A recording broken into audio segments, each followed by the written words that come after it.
ABR 프로그램 기본 구조에 대해서 알아보겠습니다. 저는 목차입니다. ABR 프로그램 기본 구조에서 프로그램 개발 환경에 대해서 설명을 드리고 프로그램 언어 종류에 대해서 짚고 넘어가도록 하겠습니다.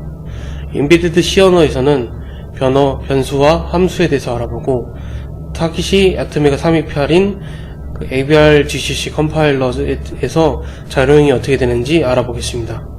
아토메가 328을 위한 C 언어에 대해서도 알아볼 테고요.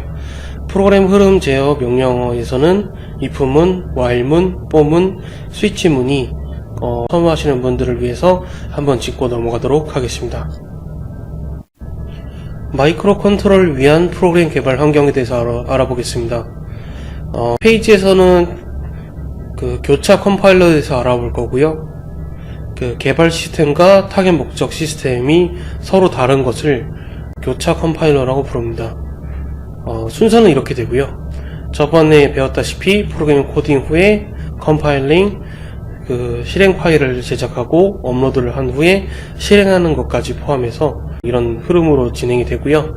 그리고 개발 시스템이랑 목적 시스템이 따로 있는 것을 교차 컴파일러라고 부릅니다. 그래서 저희가 이런 개발 환경에서 개발을 할 거고요. 프로그램 언어의 종류입니다. 저희가 이번에 사용할 거는 C 언어고요. C 언어 외에도 여러 프로그램들이 있죠. C++, 파이썬, 자바, 노드.js, C#. 이거 말고도 여러 가지가 있는데 지금 파이썬을 제외한 이 나머지 것들은 같이 사용할 수 있는 가능성이 있습니다.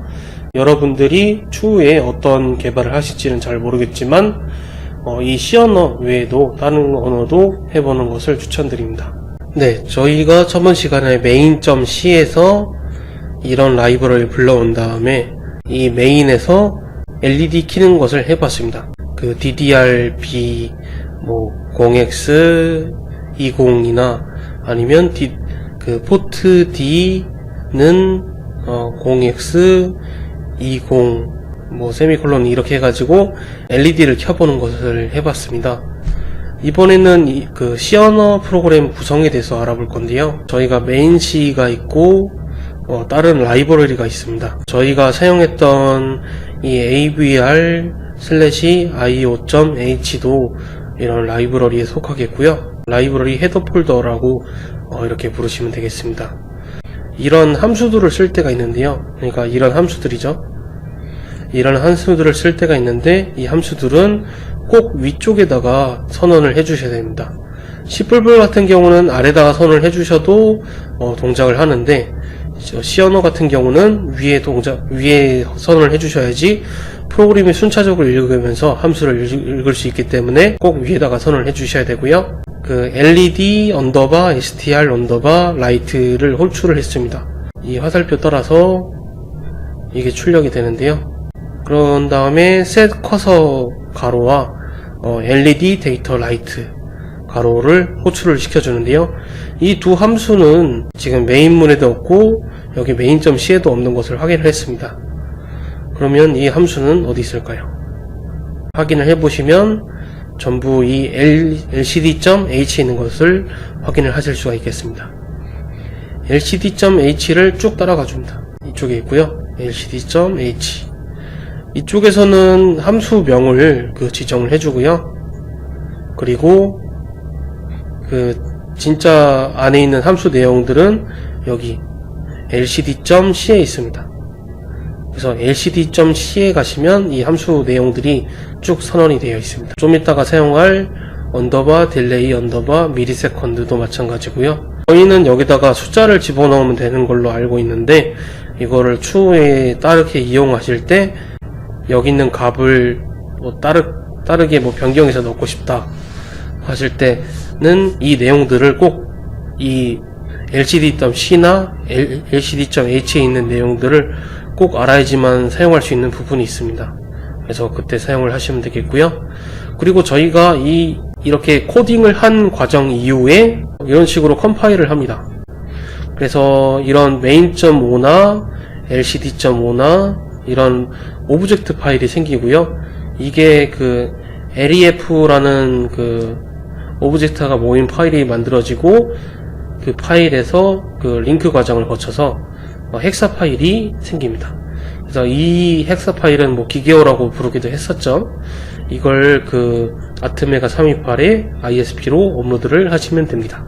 네, 그리고 변수와 함수에 대해서 설명을 드리도록 하겠습니다. 변수는 전역 변수와 지역 변수가 있습니다. 전역 변수는 이 메인이 있을 때 이 안에 선언해주는 변수들을 지역 변수라고 부르고요. 이 바깥에 선언해주는 변수를 전역 변수라고 부릅니다. 그래서 이 위에 선언해주는 전역 변수를 보시면 함수 밖에 선언된 변수라고 부르시고요. 선언 위치 아래에 있는 함수에서만 사용이 가능합니다. 그리고 프로그램이 종료될 때까지 유효하다는 큰 장점이 있고요. 그리고 프로그램이 종료될 때까지 유효하다는 큰 장점이 있고요. 지역 변수는 지금 이 메인문 안에 있는 걸로 보시면 되겠고요. 중괄호로 내부에 해당되는 블록에 선언된 변수입니다. 프로그램의 실행 위치가 블록 안으로 진입될 때까지 자동으로 생성이 됩니다. 그리고 블록을 벗어나면 소멸됩니다. 블록은 이 중괄호부터 이 중괄호까지를 뜻하겠고요. 이 지역 변수는 이 지역 변수 안에서만 사용이 가능하다. 전역 변수는 프로그램이 끝날 때까지 다른 모든 블럭에서 사용이 가능하다. 이렇게 보시면 되겠습니다. 그리고 함수 선언 또는 정의한 후에 사용이라고 나와 있는데요. 함수를 호출하려면 그 파일 앞에 반드시 선언 또는 정의를 해주셔야 됩니다. 저희가 lcd_stl_write 함수를 호출할 때 메인C 앞에 lcd_stl write 함수에 대한 동작을 미리 정해 주었습니다. 네, 이런 식으로 말이죠. 이런 식으로 그 함수에 대해 정의를 해 주었습니다. 샵 include 지시어는 그 위치의 파일 내용을 펼쳐놓은 것과 같다고 하였습니다. 샵 include lcd.h는 그 위치에 lcd.h 파일을 끼워 펼쳐놓은 것과 같습니다. 네, 2에서 3 위치면 이곳이죠. 2번, 3번. 이 위치인 lcd_init 가로와 lcd_data_write 함수를 호출합니다.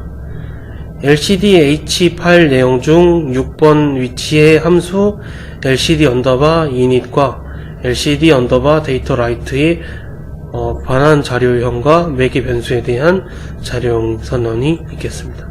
그래서 라이브러리를 불러왔다, 그렇게 간단하게 이해를 해주시면 되겠고요. 그리고 샵 include studio.h는 studio.h 파일을 라이브러리 헤더 폴더에서 탐색합니다. 그 큰 따옴표 안에 적혀진 파일은 현재 작업 폴더에서 탐색이 되고요. 그리고 화살 가로 안에 적힌 파일은 이미 정해진 라이브러리 헤더 폴더에서 탐색을 합니다. sprintf 함수는 라이브러리 헤더 폴더의 studio.h 파일에서 프로토타입 선언이 있습니다. 그래서 이쪽에서 선언했다고 하시면 되고, 이 sprintf 함수라는 걸 추후에 사용을 하실 때 이 studio.h라는 헤더 파일을 꼭 선언을 해주셔야 되고요. 또 딜레이 미리스 함수는 라이브러리의 헤더 폴더의 하위 폴더인 util/delay.h 파일에서 선언이 있습니다. 그리고 링크할 때 다른 파일에서 선언 또는 정의된 변수와 함수의 주소 연결이 있고요. 링크가 진행될 때 main.o, lcd.o, libc.a가 같이 결합이 됩니다. 호출하는 함수의 시작 주소를 알아낼 수가 있고요. 다른 파일에서 정의된 변수의 위치 주소를 알아낼 수가 있습니다.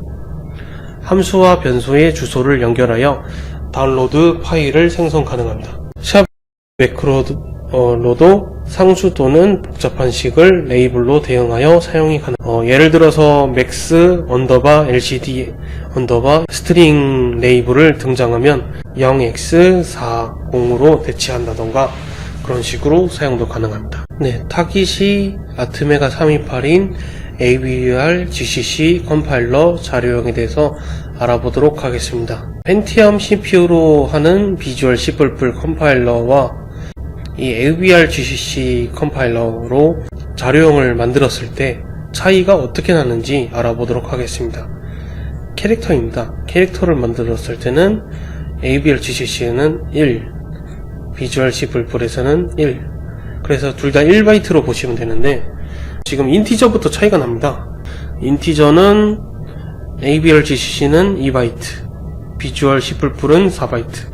이런 식으로 차이가 나는데요. 지금 보시면 인티저, 그리고 롱 인티저, 그리고 더블과 롱 더블. 이런 현재 자료형들이 차이가 난다는 것을 확인을 하고 있습니다. 이게 다른 이유는 당연하게 메모리 크기가 다르고, 그리고 사용되는 환경의 장단점 따라 다른 특징이 있습니다. 윈도우 같은 경우는 하버드 아키텍처보다는 폰 노이만 아키텍처대로 하는 경향이 있겠고요. 그리고 메모리가 크기 때문에 이렇게 적은 데이터를 사용해줄 필요성도 별로 없게 됩니다. 그렇기 때문에 이런 차이가 있는 거고요. 그래서 프로그램을 짜시는 분들 보면 컴파일러에 따라서 바이트 수가 달라지는 것을 감안하기 위해서 이거는 몇 바이트다 지정해 주시는 분들도 있고요. 그리고 이 지정을 왜 해주냐면, 이 인티저를 사용할 때 제가 2바이트라고 말씀을 드렸었죠. 그리고 아직 바이트라는 개념이 없으실 텐데, 1바이트는 8비트입니다. 1바이트는 이렇게 크기가 있는 것으로 보실 수가 있습니다. 지금 2바이트 같은 경우를 저희가 찾아보도록 하겠습니다. 계산기를 사용하시면 되는데요. 이걸 프로그래머로 바꾸신 이후에 2바이트를 인티저인 AVR GCC에서 2바이트 사용이 가능하다고 하니까 1, 2, 3, 4, 5, 6, 7, 8, 9, 10, 10, 11, 12, 13, 14, 15, 16. 그래서 이거를 10진수로 표현하면 이렇게 됩니다. 그래서 총 개수가 65,535 이렇게 나오는 것을 보실 수가 있겠는데요. 이 중에서 맨 앞자리 수는 부호 숫자가 될 수 있습니다. 그래서 1이면 음수, 이게 0이면 양수. MSB에 따라서 음수, 양수가 달라지기 때문에 1을 빼고 해주셔야 되고요. 32,767부터 마이너스 32,767. 근데 지금 0이라는 공간에서 중첩되는 부분이 있습니다. 그래서 마이너스가 한 자릿수가 더 많도록 표현이 되어 있고요. 그래서 이런 크기가 만들어지는데, 만약에 양수만 있을 경우에는 여기서 1만 더 추가해 주시면 되겠죠. 0에서 65,535 이렇게 보시면 되겠습니다. 2바이트 크기가 이 정도나 크다는 것을 아실 수 있었습니다. 스메가 328을 위한 시어너에 대해서 알아보도록 하겠습니다. 이 과정에서는 지시어에 대해서 알아보도록 하겠습니다. 이 지시어는 변수 앞에 붙인다던가 변수 뒤에 붙이는 데 따라서 기능들이 생깁니다. 그래서 그 기능들에 대해서 알아보도록 하겠고요. 제가 좀 전에 0부터 사용하는 그런 변수와 아니면 음수부터 양수까지 사용하는 언어에 대해서 설명을 드렸습니다. 양수에는 훨씬 더 많은 명령어를 쓸 수 있고, 음수는 마이너스가 1 정도 많다고 그렇게 설명을 드렸고요.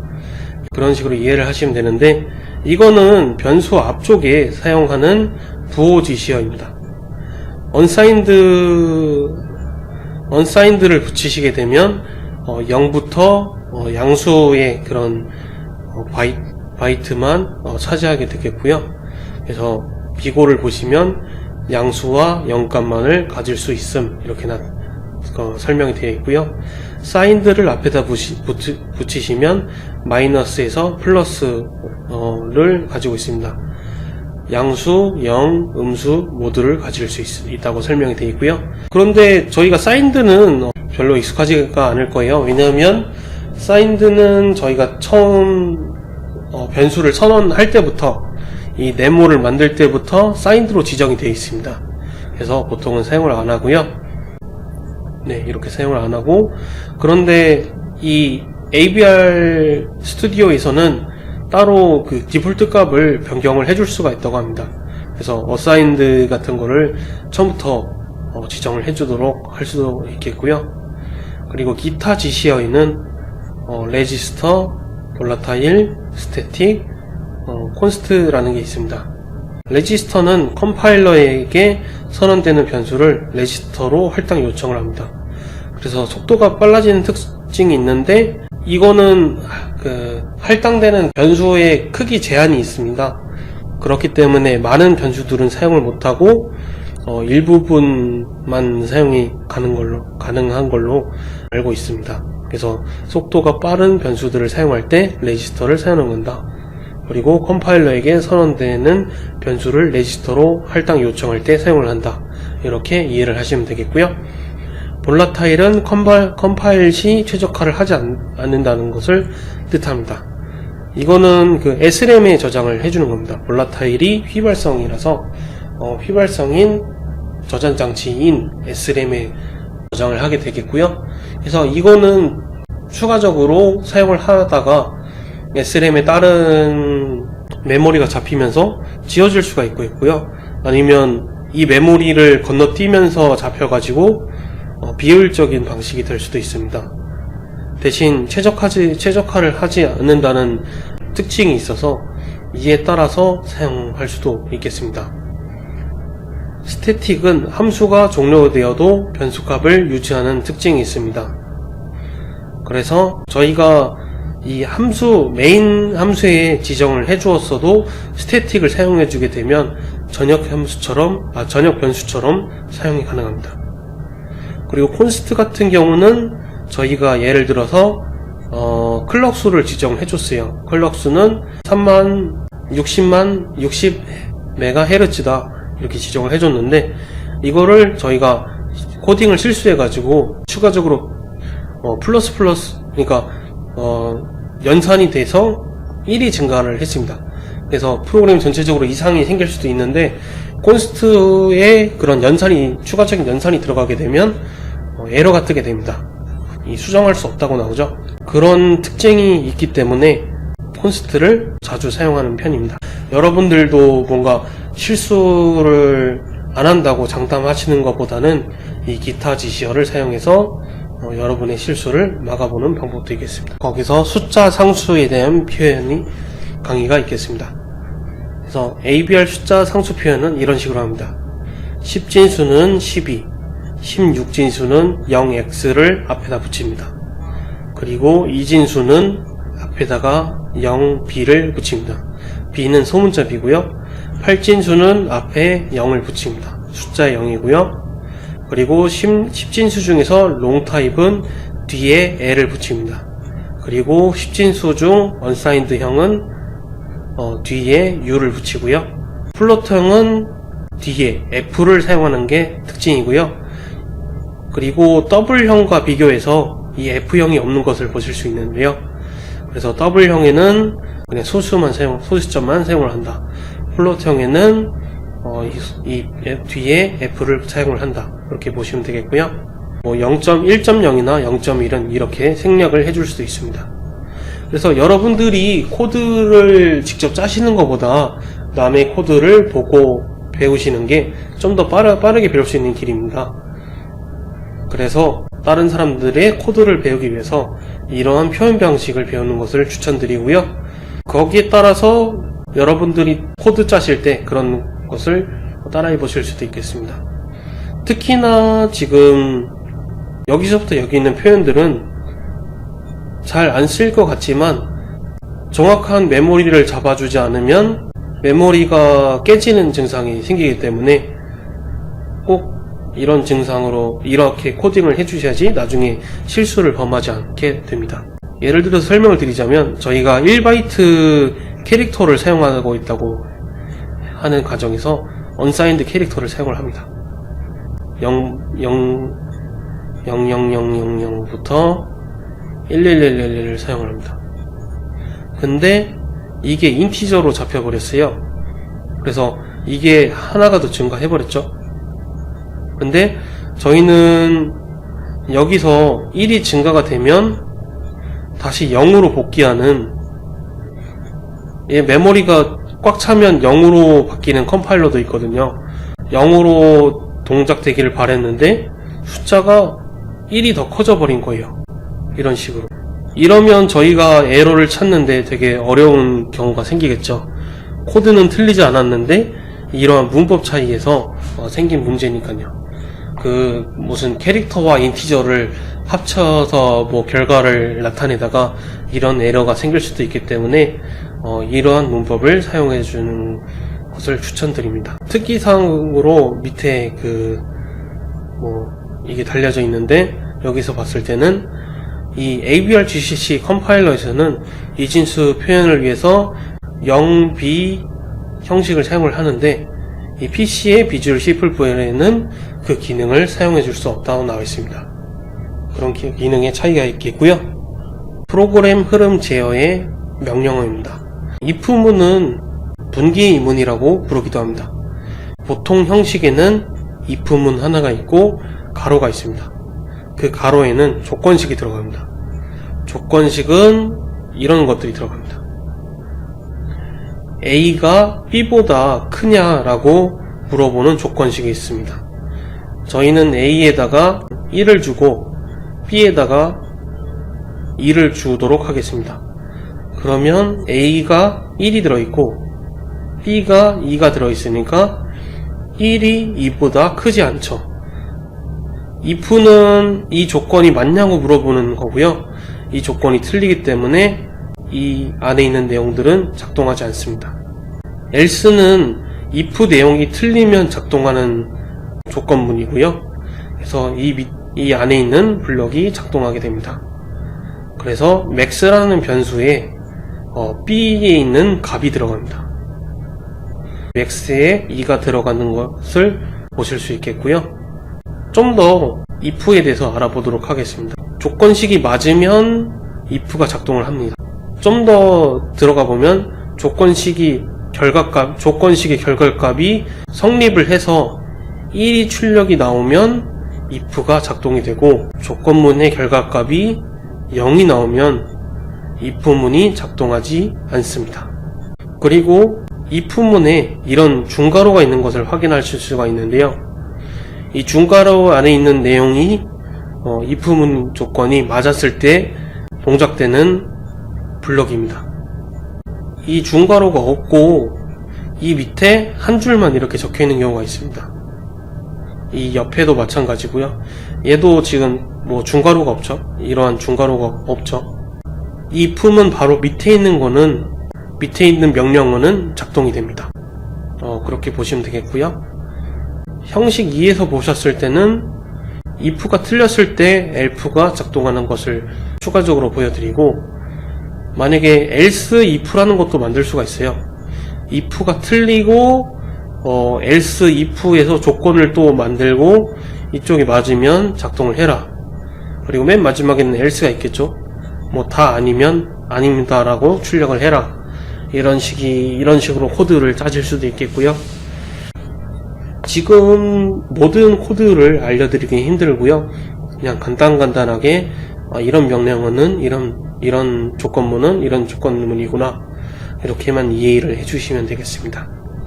좀 더 C언어에 대해서 알고 싶으신 분은 얇은 C언어 책과 C언어 예제책을 구입하신 후에 그 예제책을 위주로 얇은 C언어 책을 읽어보시면 큰 도움이 되실 겁니다. 이번에는 반복문 중 while에 대해서 알아보도록 하겠습니다.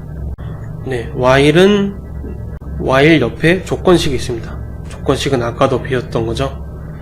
그래서 조건식이 맞으면 여기 안에 있는 이 중괄호 안에 있는 코드들이 작동이 됩니다.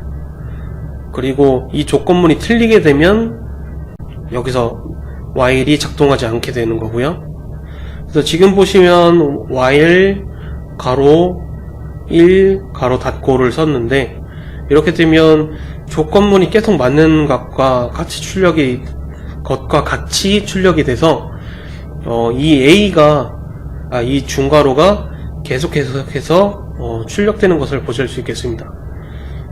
조건문이 맞으니까 중괄호가 출력이 되고, 중괄호 끝났으니까 조건문이 맞는지 다시 확인을 합니다. 그래서 무한적으로 이렇게 반복을 하는 것을 while 1이라고 적고요. 여기 안에 브레이크를 쓰게 되면 탈출을 하는 기능이 있긴 한데, 그거는 다른 문법에서 보시는 게 더 편리해서 그쪽에서 설명을 드리겠습니다. 그리고 여기 있는 sum을 보시면 sum을 0으로 지정을 해주고, 이 i라는 변수에 0을 지정을 해줬습니다.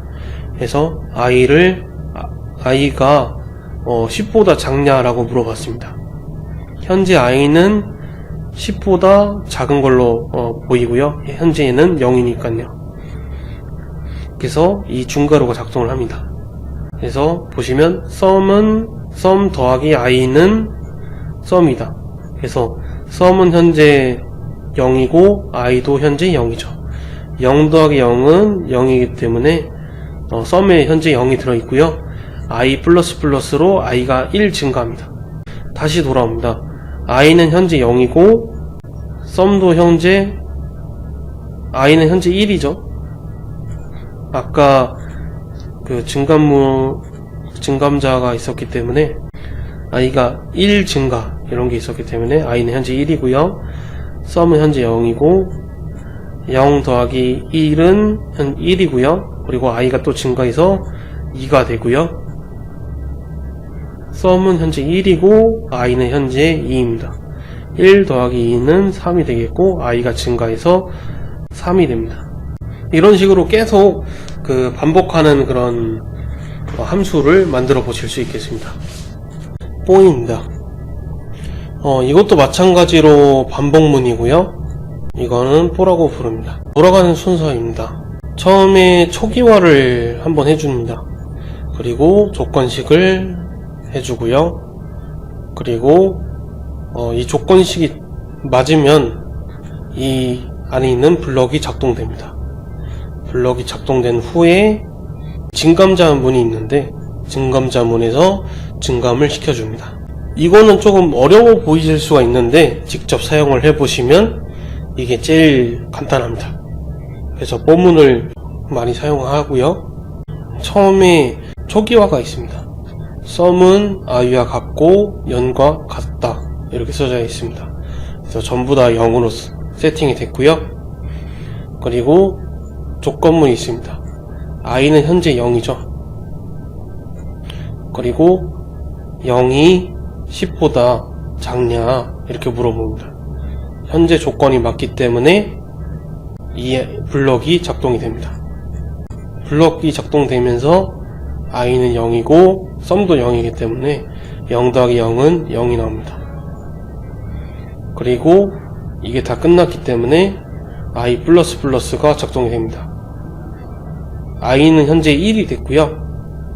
그래서 i는 현재 1이고 1이 0보다 작냐, 1이 10보다 작냐라고 물어봤는데 그 조건이 또 맞기 때문에 또 이 코드가 작동이 되고요. i는 1이 들어가면서 0 더하기 1이 되고 sum에 1이 들어가게 됩니다. 이런 식으로 두 줄의 명령어 가지고 하나, 둘, 셋, 넷, 다 5칸짜리 명령어를 만들었습니다. 그래서 이 for의 장점과 while의 장점이 있는데, 이걸로 여러분들이 사용하고 싶은 걸로 사용을 하시면 되는데, 이것도 마찬가지로 코드를 만드신 사람들을 보고 이게 좋더라 안 좋더라 그런 걸 판단하신 후에 사용을 하시면 되겠습니다. 스위치식 케이스 분기문입니다. 시계 연산 결과와 정수값이 일치하는 위치에 케이스 부분이 수행됩니다. 시계 결과값과 케이스 정수 n의 일치값이 없을 때 디폴트 위치를 수행합니다. 브리크 명령, 스위치식 케이스 분기문 종료, 그렇지 않으면 계속 실행. 사례 1을 예로 들면서 설명을 드리도록 하겠습니다. 스위치에 식이 들어갑니다. 이 식은 숫자가 들어갈 수도 있겠고, 아니면 캐릭터가 들어갈 수도 있겠고, 아니면 문자 열이 들어갈 수도 있습니다. 그리고 이게 이 케이스 뒤에 있는 이 정수와 같은지 판별을 합니다. 그래서 이게 같게 되면 이 바로 밑에 있는 이 콜론 밑에 있는 것들이 쭉 작동이 됩니다. 브리크가 나올 때까지 작동이 되고요. 그래서 여기서는 A가 실행이 되겠네요. 만약에 정수 2가 맞게 되면 B가 작동이 되겠네요. 그리고 브리크를 사용해서 이 함수를 탈출을 하겠고요. 만약에 이 정수 이 시계에 맞는 게 아무것도 없어요. 그러면 디폴트가 작동이 되면서 콜론 밑으로 쭉 작동이 되게 됩니다. 그래서 스위치는 케이스 뒤에 있는 시계에서 맞는지 안 맞는지 판별을 쭉 한 다음에 맞게 되면 이 콜론 뒤에 있는 것들이 쭉 작동하게 된다. 브리크는 탈출하는 용도로 사용을 한다. 그렇게 보시면 되겠습니다. 스테이트는 현재 100이 들어있습니다. 사례 1에 대해서 설명드리는 거고요. 스테이트는 현재 100이 들어있습니다. while은 1이라고 적혀있네요. while이 1이면 무한정 반복을 하게 되겠고요. 그리고 현재 이 함수에서 쭉 보니까 브리크라고 써져 있는 게 안 보이는 것을 보실 수 있습니다. 그래서 이거는 무한정 반복하는 걸로 보시면 되겠습니다. 스테이트는 현재 100이 들어있습니다. 케이스에서 시계 100을 찾았습니다. 콜론 밑으로 쭉 작동이 됩니다. A는 현재 아무런 기능이 없고요. 스테이트는 200, 스테이트에 200이 저장됐고 브리크로 탈출하게 됩니다. 그래서 이 스위치문의 제일 바깥인 이 중괄호로 탈출이 되겠고요. while 때문에 다시 시작이 되고, 이번엔 스테이트에 200이 들어갑니다. 200 케이스 200이 들어가졌습니다. 콜론 뒤에 있는 걸로 쭉 작동이 되고, 스테이트 뒤에 100을 넣도록 되어 있네요. 100이 들어가면서 브리크로 이 스위치에서 탈출하게 됩니다. while 때문에 또 다시 돌아오게 되고, 스위치 문에 100이 들어가면서 무한정 100, 200을 계속 반복하게 되겠습니다. 그래서 이 스위치라는 분기문, 반복문, 조건문에 대해서 알아보았습니다. 그래서 이렇게 프로그램 흐름 제어 명령에 대해서 알아봤고요. 여기까지 이민우였습니다. 감사합니다.